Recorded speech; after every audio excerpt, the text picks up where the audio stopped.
ملک کے پہلے governor general حلف اٹھاتے ہیں ملک کے قومی ریاست کے تناظر میں حکمران کے طور پر، اور ہم کہتے ہیں اسلامی ریاست ہے۔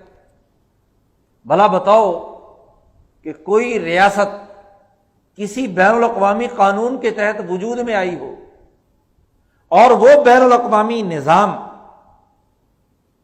اس میں اسلام نام کی کوئی چیز نہ ہو، تو اس قانون کی روشنی میں جو ریاست وجود میں آئے گی وہ اسلامی کیسے ہوگی؟ دھوکہ اور فراڈ۔ اقوام متحدہ جو 1945 میں بنی، 4 دنیا کی بین الاقوامی سامراجی قوتوں نے بنائی، اس میں ایک بھی اسلامی ملک نہیں ہے۔ ان چاروں کو ویٹو پاور حاصل تھی۔ چائنا تو بہت بعد میں اقوام متحدہ میں ویٹو پاور لے سکا، اس سے پہلے تو یہ 4 طاقتیں تھیں۔ ان 4 طاقتوں میں ایک بھی اسلامی خلافت نہیں، تو اس اقوام متحدہ کے منظور کردہ کسی قانون کے تحت وجود میں آنے والی ریاست اسلامی کیسے ہو گئی؟ یہ 68 سال سے مطالعہ پاکستان کے نام پر جو دھوکہ دیا جا رہا ہے، اس پر کوئی عقلی سوال، کوئی قانونی سوال کرنے کی ہمارے اندر جرأت اور ہمت کیوں ختم ہو گئی؟ الفاظ ہیں پہلے گورنر جنرل صاحب کے حلف اٹھاتے وقت کہ قانون کے تحت قائم ہونے والے پاکستان کے گورنر جنرل کی حیثیت سے میں برطانیہ کے حکمران جارج ششم اور ان کے ولی عہدوں اور جانشینوں کا ہمیشہ وفادار رہوں گا۔ سوال یہ ہے کہ قانون کے تحت بنایا جانے والا پاکستان کون سا قانون؟ وہی قانون جو 3 جون 1947 کو برطانوی پارلیمنٹ نے منظور کیا تھا۔ اس قانون کے تحت 2 ملک وجود میں آنے تھے۔ اگر وہ قانون اسلامی ہے تو پھر ہندوستان کی ریاست بھی اسلامی ہو گئی، کیونکہ جس قانون کے تحت 2 ملک ایک ہی وقت میں وجود میں آ رہے ہیں، اگر وہ قانون اسلامی ہے تو ہندوستان میں تو پاکستان سے زیادہ مسلمان بستے تھے، تو وہ اسلامی کیوں نہیں ہے؟ اور اگر وہ قانون برطانوی استعمار کا، جس کے خلاف آزادی کی ہم جنگ لڑ رہے ہیں، اس استعماری قانون کے تحت یہ آزادی وجود میں آئی ہے، تو یہ قومی آزادی ہے، قوم کی بنیاد پر وجود میں آئی ہے کہ ایک قومی شناخت بلا تفریق رنگ، نسل، مذہب ہوگی، اس کی بنیاد پر ریاست وجود میں آ رہی ہے۔ اسی لیے اگست 1947 کو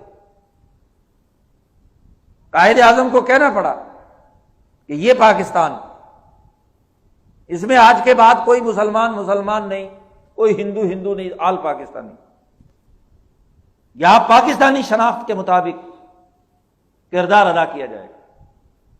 پاکستانی نیشن کے تحت انسانوں کے حقوق کی ادائیگی کا نظام وجود میں آئے گا، تو قومی ریاست ہے۔ ایسی قومی ریاست کے اندر ہمیں دھوکہ دیا جا رہا ہے اسلامی ریاست۔ اسلامی ریاست کسی بین الاقوامی سامراجی قانون سے منظوری حاصل کرتی ہے؟ وہ تو اپنی آزادی اور حریت اور اپنی بقا کے لیے خود کردار ادا کرتی ہے، اور یہی وہ مخمصہ ہے جو 1947 سے لے کر اب تک ہمارے ان نام نہاد دانشوروں، مسلم لیڈروں اور رہنماؤں کے دماغوں کو الجھائے ہوئے، یہ کبھی اس سے نہیں نکل سکتے جب تک کہ حقائق کی دنیا میں واپس نہیں آتے۔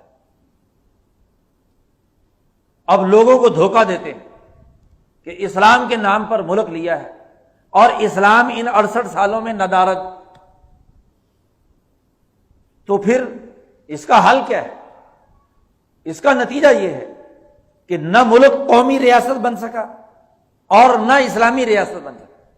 اسلام دہشت گردی، قتل و غارت گری، لڑائی جھگڑے اور مفادات اور مراعات کے حصول کا ذریعہ بن گیا۔ اس شتر مرغ کی طرح بن گئے۔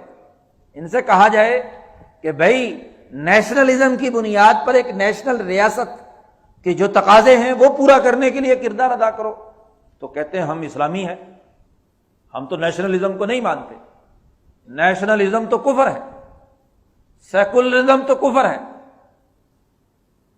اچھا جی چلو اسلامی ہو تو چلو اسلامی نظام قائم کرو۔ اسلامی نظام کی جو خصوصیات اور تقاضے ہیں، جو نصوص قطعیہ بلا تفریق رنگ نسل مذہب انسانی حقوق کی ادائیگی کا حکم دیتی ہیں قرآن و سنت کی، اس کے مطابق عملی نظام قائم کرو۔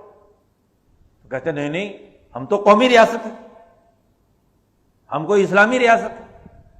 تو وہ شتر مرغ کی طرح ہم دو جگہوں پر ہمارے حکمران طبقے میں بانٹ دیا۔ اسے کہیں اونٹ ہے تو بوجھ لا دو تمہارے اوپر، کہتا میں پرندہ ہوں۔ پرندے صاحب کو کہتے ذرا اڑ کے دکھاؤ، کہتا میں اونٹ ہوں۔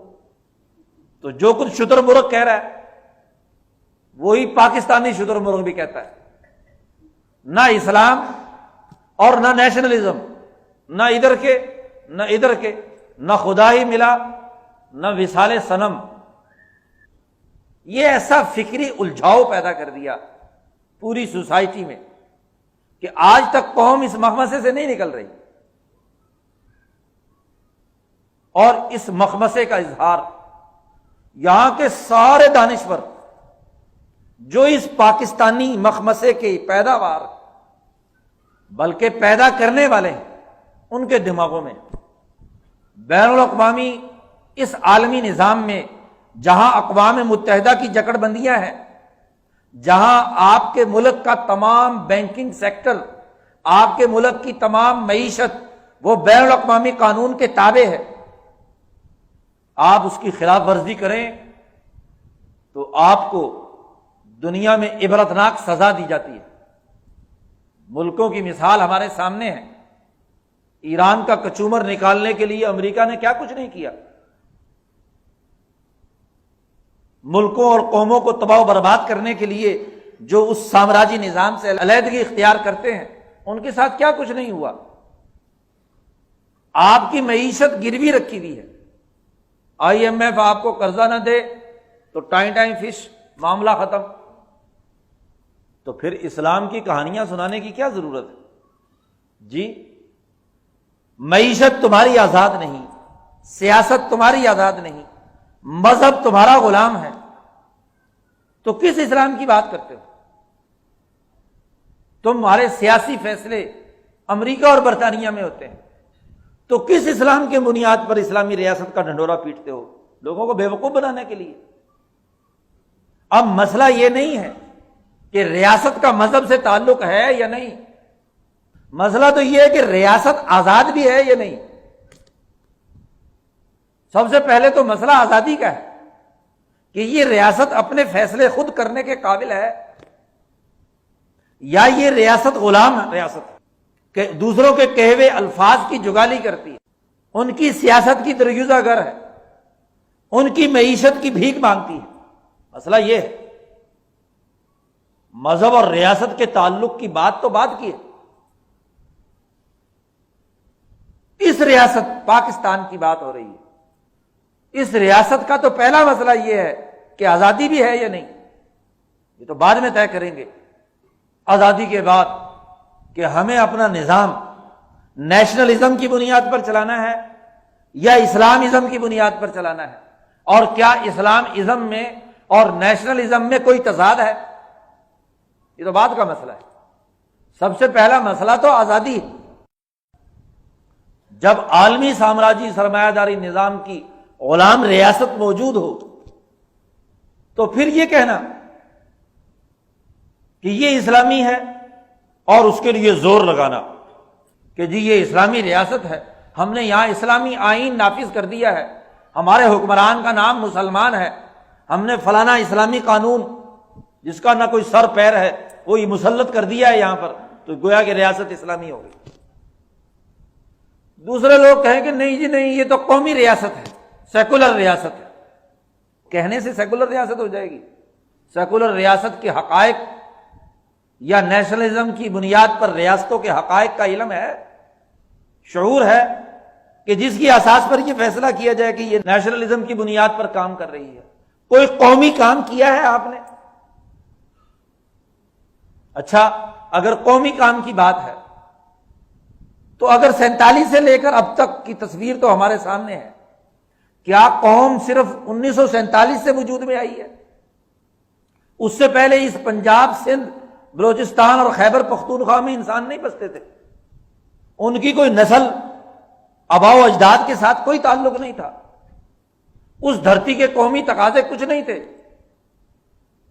یہ آسمان سے اتری ہی 14 اور 15 اگست کی درمیانی رات کو نئی نسل جو نئی قوم کے طور پر وجود میں آئی ہے۔ اگر قومی بنیادوں پر ہی بات کرنی ہے تو اس قوم کی اساس تو صدیوں سال پرانی، وہ قومی روایات کیا ہے؟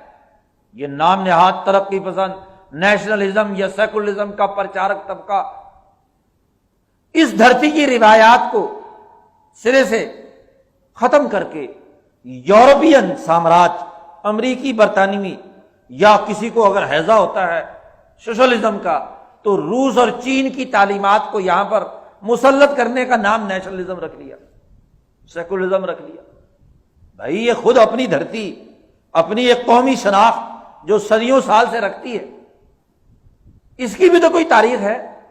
تو یہ نیشن کوئی آج وجود میں نہیں آئی، یہاں بسنے والی جتنی بھی نسلی اقوام ہیں یہ صدیوں پرانی ہیں۔ ان صدیوں میں ان اقوام کی کیا حقوق تھے؟ انہوں نے کن روایات کو اپنایا؟ کون سا رواداری کا نظام تھا؟ کون سا انسانی بھائی چارے کا ماحول تھا؟ کون سا انسانیت کی خدمت کا جذبہ تھا؟ کیا سرمایہ پرستی تھی؟ کیا نام نہاد جبر کی بنیاد پر قائم کی ہوئی اشتراکیت تھی؟ جہاں کہ اولیاء اللہ کی انسان دوستی، خواجہ معین الدین اجمیری، بابا فرید، بہاؤالدین زکریا ملتانی، داتا گنج بخش جیسے اولو العزم اولیاء اللہ نے اس دھرتی پر روایات و اقدار جو جنم دی تھی، ان روایات و اقدار سے تمہارا کیا تعلق؟ ان تمام کو پس پشت ڈال کر ایک نئی قوم وجود میں لانے کا دعویٰ کرنے والے لوگ، چاہے وہ اسلام کے نام پر بے وقوف بنائے یا نیشنلزم اور سیکولرزم کے نام پر بے وقوف بنائے، وہ احمقوں کی جنت میں رہتے ہیں۔ وہ افکار و خیالات کو منتشر بنانے، قوم کو مس گائیڈ کرنے کے علاوہ اور کوئی کام نہیں کرتے۔